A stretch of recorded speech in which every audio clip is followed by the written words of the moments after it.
Today we're going to talk about writing equations. We've already talked about writing expressions, so this is just a continuation of that. So the first thing we need to make sure that we know what some of these words mean, and we've used these words all the way along this time, so we should know. What does sum mean? Sum means we're going to add numbers. Difference means subtract. Product means multiply.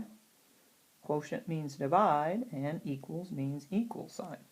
Also, it could be is or the same as, some other words that you might see for equals, and there are a few other words that mean these same things. So we're going to translate from sentences into equations. So what the difference between an expression is and an equation is an expression does not have an equal sign, an equation does.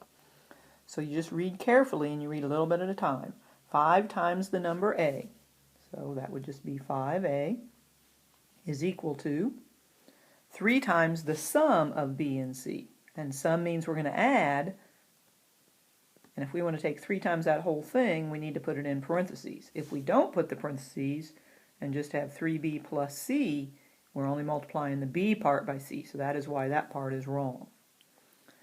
9 times y subtracted from 95. So the 95 would have to be first, so we can subtract from it 9 times y. And it's equal to 37.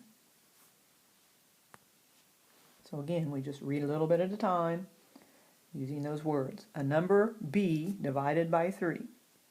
So b divided by 3, you could also write b divided by 3 this way if you wanted, is equal to 6 less than c. Again, 6 less than something, we need the something first, so we can take the 6 off of it. You might think of numbers, what's 6 less than 10? Well, that would be 4, because 10 minus 6 is 4. 15 more than z times 6. And here is something, when I do turn them around, I usually put the number in front of the variable. 15 more than that would be adding 15 onto it, is y times 2. And again, I usually put the variable in front of the, or the number in front of the variable. You don't have to do that. Minus 11. And when you think you have it, read it back to yourself. 6 times z, that's what it says here, 15 more than that, yes, is 2 times y minus 11. So kind of read it back to yourself and see if it makes sense.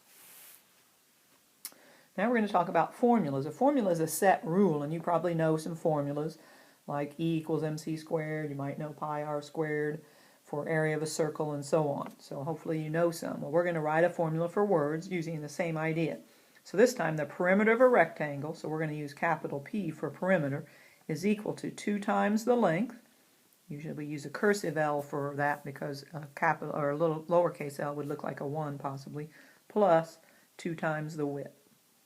So they didn't really give us the letters, we just kind of picked the letters we thought would work there.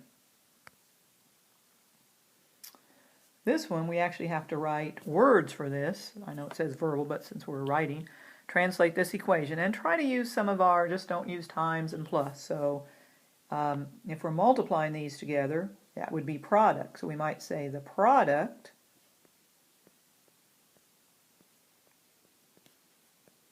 of 3 and a number, and then maybe increase by 5,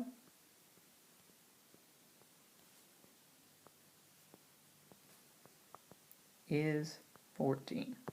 Now, there are other things you can use. If you do want to use sum, you have to start with the sum. So the sum, and then you're going to say, I probably have to say 3 times m and 5. So when you want to put the and in there, or the plus sign, you kind of say and. So this is probably the easiest way to write that one.